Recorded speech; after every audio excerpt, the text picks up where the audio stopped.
إن الحمد لله نحمده سبحانه وتعالى ونستغفره ونستهديه ونسترشده ونعوذ بالله من شرور أنفسنا وسيئات أعمالنا من يهديه الله فهو المهتد ومن يضلل فلا هادي له وأشهد أن لا إله إلا الله ولي الصالحين وأشهد أن محمدا عبده ورسوله. Mes frères et mes sœurs, que la paix soit sur vous. Aujourd'hui, bimashi'atillah, puisque c'est la première semaine de Shahr Ramadan, nous devons faire une petite pause sur l'état comptable de cela. Et j'ai intitulé aujourd'hui le dars de ce vendredi-là, l'octogone du temps et de la vérité. Pourquoi l'octogone? L'octogone, c'est comme un ring. J'aurais pu l'appeler ring ou j'aurais pu l'appeler tatami pour les gens qui font du judo. Parce que dedans, dans cet octogone-là, il va y avoir deux adversaires. Et ces deux adversaires-là, certainement un qui va devoir gagner et avoir l'envie de gagner plus que l'autre. Et c'est pour ça que cette première semaine-là, c'est la première semaine où on va devoir faire un état sur le bilan de notre conscience, le bilan comptable de ce qui a été fait et surtout de ce qui n'a pas été fait afin qu'on puisse l'améliorer. Et pour cela, il faut deux axes principaux puisque nous sommes dans l'octogone. Il faut avoir un certain calcul, une certaine comptabilité avec son propre nafs. Est-il bien correct ou pas? A-t-il été fervent, pratiquant, vaillant ou pas? A-t-il été en plein symbiose avec les versets, à connaître les versets, à vivre, à avoir cette vie avec ces versets coraniques-là ou pas?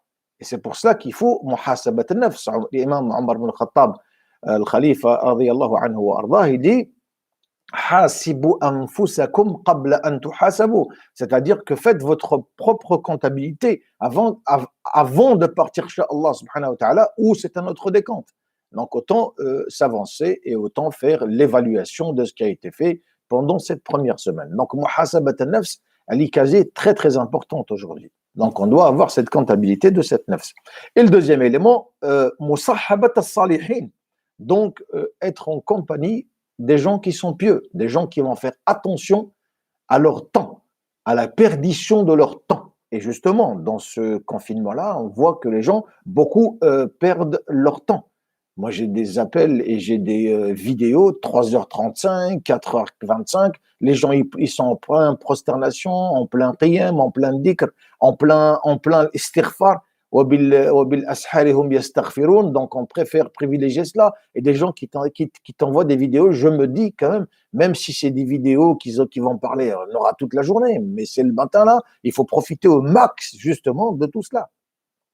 Et c'est pour ça que donner l'importance à ce temps-là qu'on est en train de le perdre, puisque Allah subhanahu wa ta'ala, regardez ce que Allah subhanahu wa ta'ala, quand il ne jure que par le temps. Allah azza wa jal, qui yaqsam al-qasam, يقسم إلا بالوقت. Et qu'est-ce qu'il dit? والعصر إن الإنسان لفي خسر. العصر c'est un temps. والضحى والليل إذا سجى c'est un temps. والشمس وضحاها والقمر إذا تلاها والنهار إذا جلاها. Tout ça قسم الله. والليل إذا يغشى. Tout ça, Allah subhanahu wa ta'ala ne jure que par le temps parce qu'il a donné l'importance à ce temps-là. C'est pour ça qu'il jure par le temps. Hatta sha'air al-Islam. Dans le culte musulman, si vous trouvez par exemple la salat, la prière, si on trouve la prière, subhanallah, inna as-salata kanat 'ala al-mu'minina kitaban mawquta. Allah subhanahu wa ta'ala, la prière, c'est une prescription. Allah azza wa jalla, il l'a prescrit dans des temps bien définis. Tu ne peux pas saler au moment du asr, tu salais le fajr. Tu étais où pendant le fajr, pendant le subh et pendant le dar? Tu étais où? C'est le moment du asr. Donc, donner de l'importance. Quand un sahabi vient voir le prophète béni de l'islam, qala ya Rasulallah, et là il interroge le prophète sallallahu alayhi wa sallam, qala ya Rasulallah, ayyu shay'in afdal, shay'in ahabba ila Allah, qu'est-ce qu'il aime le plus, Allah azza wa jal? Vous imaginez la première des choses, être martyr? Non. Non. Aimer Allah? Non. As-salatu ala waqtiha, le prophète sallallahu alayhi wa sallam qala as-salatu ala waqtiha, faire la salat en temps et en heure. Aujourd'hui, quand tu vois nos femmes, alhamdoulilah, elles cuisinent, elles font beaucoup d'efforts pour nous, pour toute la famille, pour la cellule familiale. Elles sont là, elles s'investissent beaucoup. Rabbi barak lahum fi sahhatuhum, ou fi khirhum, ou fi malhum. Donc, c'est juste pour dire que quand c'est le moment de Asr, et l'Asr est adhan, tu poses tout et tu vas saler ton Asr. Tu n'es pas en train de cuisiner parce que non, il faut que j'arrive avant. Non. Quand on fait l'adhan juste après on fait salat, nous avons et nous bénéficierons certainement de barakat al-waqt, la baraka du temps. Allah il va te la donner puisque tu as donné haqq Allah subhanahu wa ta'ala, le droit d'Allah azza wa jal, de la prière, puisqu'Allah il aime ça, donc je vais lui donner. Allah il va devoir m'aider dans toute autre chose. Chouf annu as-siyam, shahr Ramadan, mais nous sommes en plein shahr Ramadan. Une semaine écoulée. Soumu li ru'yatihi waftiru li ru'yatihi. Quand vous voyez le croissant, là, à ce moment-là, en jeûne, et quand on le voit à la fin du mois, là, il faut l'iftar. Donc, tout est préconçu, tout est fait par le temps et l'importance de ce temps. Ça, c'est l'octogone. Nous sommes dedans et nous sommes dans une adversité, en face d'une adversité. Nous-mêmes, avec notre propre nafs, qu'est-ce qu'on va devoir lui donner comme argument? Qu'est-ce qu'on va lui devoir à donner comme rythme, soutenu ou pas, moyen ou fort? Et c'est le rythme, il faut que c'est à toi. Si tu veux gagner une partie, c'est à toi d'imposer le rythme et non pas d'avoir un rythme imposé parce que peut-être que tu ne pourras pas soutenir jusqu'à la fin, tu ne pourras pas tenir jusqu'à la fin. Et c'est pour ça qu'il faut avoir un certain rythme, une certaine cadence, une certaine foulée dans la lecture du Coran et dans la maîtrise justement de soi-même. Et c'est à partir de cela, donc une fois que nous sommes en pleine adversité, on a fait ce bilan comptable avec nous-mêmes, le bilan de conscience, comme se fait aussi dans le catéchisme aussi, il y a beaucoup de bilans de conscience, dans le judaïsme aussi d'ailleurs, et on en profite justement pour pouvoir tomber dans cela, et on tombe directement dans le temps, puisqu'on a vu l'octogone, là on est en train de voir le temps et l'importance de ce temps, maintenant on va voir la vérité. La vérité de ce temps-là et l'investissement de ce temps-là. Quand le Nabi sallallahu alayhi wa sallam, في الحديث اللي يرويه الإمام البخاري, quand il dit la chose suivante, le prophète béni de l'islam dit, ni'matani, deux bienfaits, deux délices d'Allah azza wa jal, deux bienfaits, maghbounun fihuma kathirun min nas. Beaucoup de gens en sont privés de ces deux bienfaits. As-sihhatu, la santé, wal faragh, le temps libre.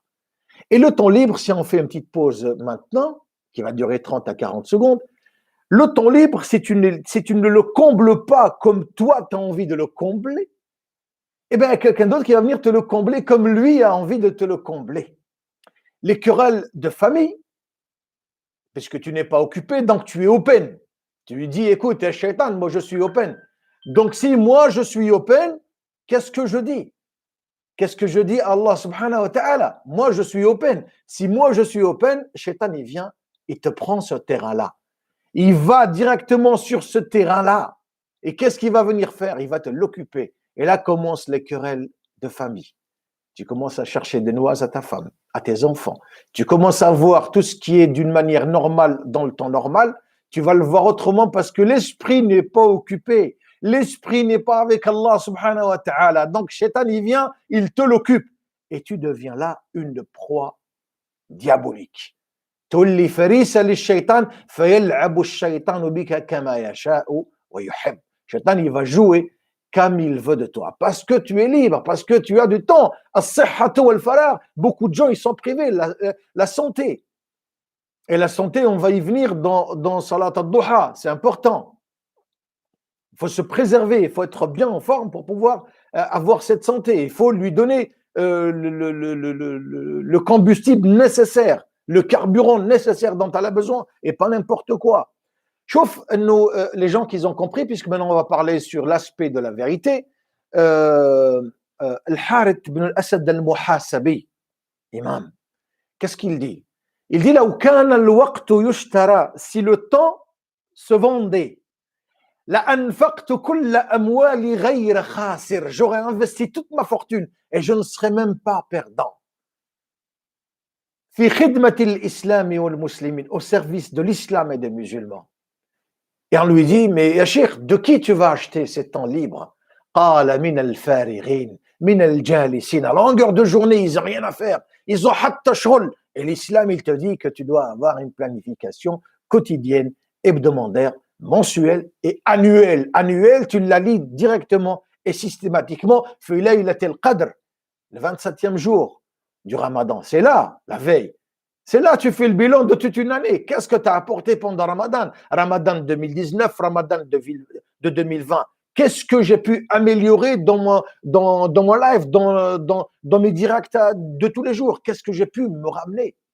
Et qu'est-ce que j'ai surtout pas ramené pour que je puisse l'améliorer et être bénéfique? Ça, c'est بالنسبة لحارث بن أسد المحاسبي. وعنده un petit livre qui s'appelle Kitab al-Tawahum, le livre de l'imagination. Il est extraordinaire. Je recommande aux frères et aux sœurs de pouvoir le chercher. Il est extraordinaire.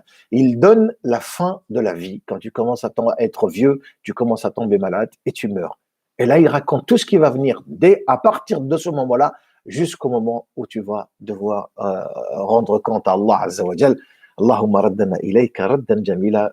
Dieu, retourne-nous vers toi dans le bon chemin et dans la bonne guidée, Inch'Allah. Aussi, on va voir un autre exemple, puisqu'on parle de vérité, Abu al-Wafa ibn Zayd. Quand on voit Abu al-Wafa ibn Uqayl, ibn Uqayl allafa kitab. Il a écrit un livre qui s'appelle Kitab al-Funun, le livre des arts. Et dans ce même livre, il y a 800 tomes. Et à 80 et quelques années, on lui demanda est-ce que tu as encore ce punch et ce peps pour pouvoir écrire? C'est comme si j'avais 20 ans. Cette force, justement, il la détient d'où? C'est parce que justement, il s'est habitué justement à faire que ça, à donner l'importance à ce temps-là. Il a marqué son temps-là.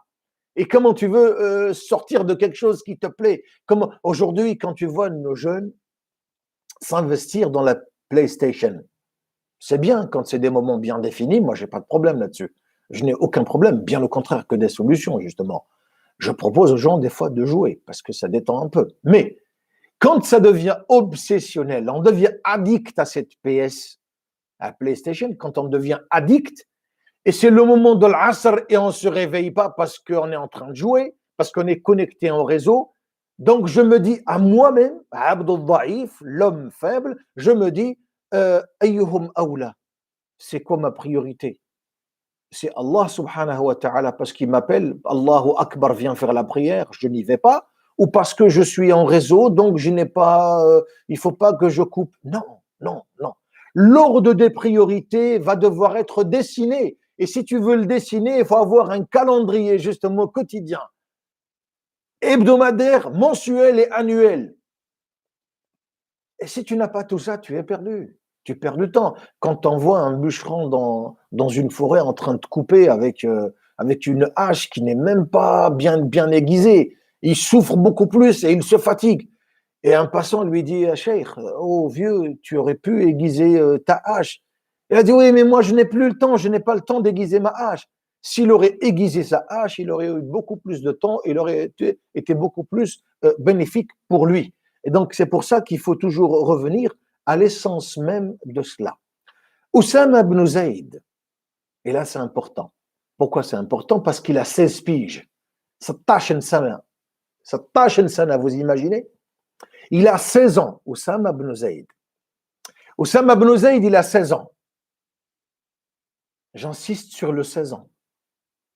Comme ça, à la fin de cette histoire-là, faites le comparatif avec vos cousins, vos enfants, histoire d'essayer de comprendre un petit peu le 16 ans. Oussama ibn Zayd, 16 ans. Yaqoudu Jaysh, c'est lui qui était le commandement de toute une compagnie. Fihim, dedans, il y avait Omar ibn al-Khattab, il y avait Abu Bakr al-Siddiq, il y avait Uthman, il y avait Ali. قال النبي صلى الله عليه وسلم والله لإنك خليق للإمارة. Allah Azza wa Jal, il t'a conçu sur cette terre justement pour guider ces troupes-là. Cette force justement de vision, quand le Nabi sallallahu alayhi wa sallam dit c'est toi, ya Oussama, 16 ans. Les Sahaba, ils n'ont pas dit attends, mais il connaît rien, lui, il a 16 piges. Nous, on est plus âgés que lui. Non, non, non, non, non. C'est l'ordre de priorité. Toi, tu excelles dans cela, on te garde dans ça. Celui qui excelle dans un domaine, on lui donne. C'est dans le domaine de la communication, reste dans la communication. Ne va pas dans l'esprit de partage, ne va pas dans autre chose. Occupe-toi de ce qui t'intéresse et tu sais faire le mieux. Si tout le monde s'occupait de cela, alhamdoulilah, le père de famille, s'il s'occupait lui-même de sa parentalité et de sa manière d'imposer les choses, mais d'une manière pédagogique et instructive, tu vas voir que les enfants, ils vont suivre le rythme du papa, il n'y a aucun problème.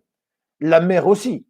Et c'est un équilibre entre les deux. Les enfants, ils ont besoin d'équilibre du père et de la mère, ma'an, ensemble. Pas l'équilibre du père tout seul et puis après l'équilibre de la mère. Non, les deux équilibres, être équilibrés tous les deux dans un même but d'équilibre, c'est pour équilibrer les enfants. Et c'est quand même le plus beau cadeau qu'on puisse rendre à nos enfants. C'est d'être bien avec son épouse. Ça, c'est le meilleur des cadeaux, le meilleur des services que tu peux rendre à toute ta famille, toute ta cellule familiale. C'est le plus bel cadeau que tu peux leur rendre. D'être gentil, d'être clément quand il faut, d'être miséricordieux quand il le faut, d'être un petit peu sévère, déterminé quand il le faut, mais avec une finesse, avec une gentillesse, avec une délicatesse, avec une douceur. Quand ton enfant, par exemple, tu sors avec lui, je prends un exemple, quand tu sors avec lui, il est turbulent. Tu es en train de réciter le Coran, je comprends bien, c'est tarawih, tu es fatigué et tout, et lui, quand il commence à bouger, c'est quelque chose de tout à fait normal. Si tu veux le réprimander, si tu peux lui dire des choses, ben tu dis que je ne suis pas d'accord avec ce que tu fais, mais tu lui dis pas je ne suis pas d'accord avec toi. C'est pas le toi qui intéresse, c'est pas l'individu, c'est ce que fait, le geste qu'il a fait qui n'est pas correct. Donc on corrige le geste, on améliore la personne. Juste après, la personne va devenir, alhamdulillah, masha'Allah. Quand on vient, il a Omar ibn al-Khattab, radiyallahu anhu wa arda. Et quand on vient, on lui demande, Ya Amir al-Mu'minin, mata tastarih? Tu peux te reposer. Et là, il le répond avec beaucoup de spontanéité. Tilqa'iyan yaruddu alayhim raddan jamila. D'une manière directe, mais c'est le cœur qui parle. Le cœur, parce que le cœur,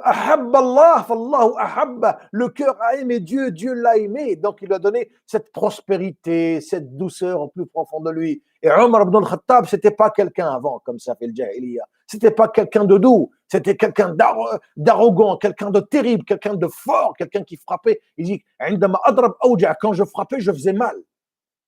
C'est la douceur de l'islam. Par le biais du prophète sallallahu alayhi wa sallam qu'Allah subhanahu wa ta'ala lui a transmis tout cela. Mata tastarih ya Amir al-Mu'minin, tu es tout le temps va-et-vient, nuit et jour, quand est-ce que tu vas te reposer? Et là, il lui répondait avec beaucoup de spontanéité, قال متى أستريح إن نمت بالليل أضعت حق ربي وإن نمت بالنهار أضعت حق الرعية متى أنام. Si je vais dormir le soir, je vais quand même m'empêcher d'être avec Allah subhanahu wa ta'ala. Troisième tiers, il parle du troisième tiers. Si je dors pendant la journée, les gens, ils ont besoin de manger. Bayt al-Mal al-Muslimin, il faut qu'il soit actif, il faut que je sois là. Donc, il y avait une certaine compréhension de ce que c'était din, c'était une volonté, un amour. Tout ce qu'ils faisaient, ils le liaient par amour à Allah subhanahu wa ta'ala. C'est pour ça qu'ils éprouvaient enfin. C'est pour ça qu'ils avaient ce kiff, ce plaisir, si vous le souhaitez. Si on va parler en Jones. Ce kiff-là, il venait parce qu'ils aimaient Allah Azza wa Jal. Et cet amour-là, tout ce qu'ils faisaient, c'était peu. C'était peu. Quand tu commets une désobéissance, c'est pas le degré de désobéissance qui va compter. C'est qui tu as pu désobéir. C'est ça le plus important. Il faut voir qui tu as désobéi. Et non pas, non, mais c'est vite fait, c'est un petit mensonge à 2 balles. Non. Tu as menti, c'est écrit, c'est inscrit dans le registre d'Allah subhanahu wa ta'ala. Donc, si c'est inscrit, il faut l'effacer. C'est-à-dire, quand tu commets quelque chose de pas bon, tu le suis tout de suite après par une bonne œuvre. Alhamdulillah. Donc, ça, c'est important. Tu vois aussi Sa'd ibn Mu'ad. Radiyallahu anhu wa arda. Sa'd ibn Mu'ad, il n'a pas connu l'islam. Il l'a connu à 30 ans. 30 piges. Donc les gens qui disent, c'est pas une question ouais, moi ça fait 40 ans que je prie, moi ça fait 20 ans que je prie, moi ça fait 50 ans que je prie. Et alors, Sa'd ibn Mu'ad, il a vécu 7 ans dans l'islam, 7 sanawat. À 37 ans, il est mort. Walhamdulillah. نحسبه شهيد عند الله سبحانه وتعالى. شوف سعد بن معاذ, qu'est-ce qui s'est passé pour lui. يوم مات سعد بن معاذ يقول النبي صلى الله عليه وسلم اهتز عرش الرحمن, le trône d'Allah subhanahu wa ta'ala, il a tremblé من موت سعد بن معاذ. وأرسل الله سبحانه وتعالى 70,000 ملك يشيعون جنازة سعد بن معاذ. Allah a envoyé 70 000 anges pour qu'ils puissent assister aux funérailles de Sa'd ibn Mu'adh. Ma nazalu ila al-ardi qat. Ils ne sont jamais descendus sur cette terre. Ils se bagarraient les anges. Ya Allah, mets-moi dedans pour que je puisse bénéficier de cette salat sur Sa'd ibn Mu'adh. Moi, la question qui me taraude l'esprit, après Oussama ibn Zayd à 16 ans et Sa'd ibn Mu'adh à 30 ans, à 37 ans, il décède. Donc, il n'a vécu que 7 ans dans l'islam. Moi, ma question qui me taraude l'esprit, Ya Saad, qu'as-tu fait pendant 7 ans? Qu'est-ce que tu as pu donner? Qu'est-ce que tu as pu faire en 7 ans?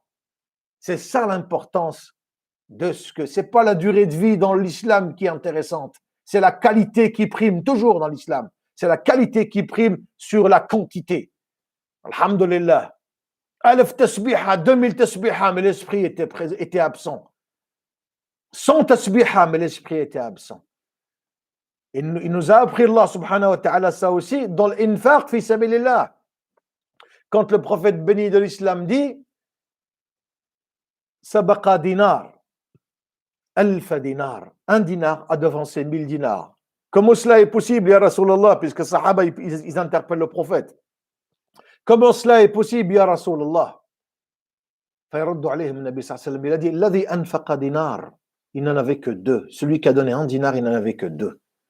والذي أنفق ألف دينار, il avait des milliers de dinars. Donc il ne pouvait compter. Donc 1000 dinars, ça ne peut pas faire l'équivalent et dans la balance de 1 dinar. Ça, c'est l'importance de l'investissement de soi, l'investissement de ce que tu peux donner pour Allah subhanahu wa ta'ala.